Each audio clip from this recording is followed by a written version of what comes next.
Good morning. Today is day 110, courage in the face of giants. 1 Samuel 17:45 says, David said to the Philistine, "You come against me with sword and spear and javelin, and javelin, but I come against you in the name of the Lord Almighty, the God of the armies of Israel, whom you have defied." Every person in the Israelite army looked at Goliath and they saw this giant that they couldn't defeat. But David looked at Goliath and saw a man that was defying the living God. It's the same giant, but with a completely different perspective. And that is what made all the difference. David didn't have better weapons than anyone else. He had a sling and 5 stones.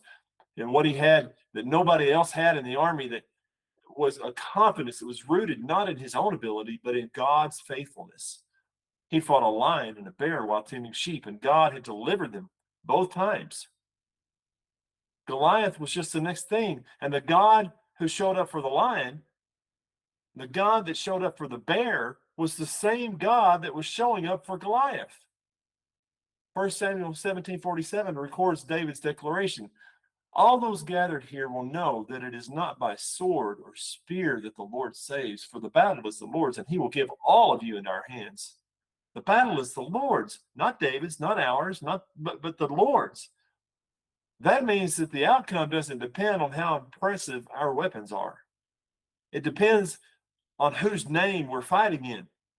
We all have giants in our lives: financial giants, legal giants, addiction giants, giants of shame, fear, doubt, despair. Every one of those giants are telling us that we're too small. But the size of the giant doesn't matter when the size of our God is factored in. So what giant are we facing today? And are we measuring that giant against ourselves or against the God that's never lost the battle? Be blessed by the best. We'll see you tomorrow.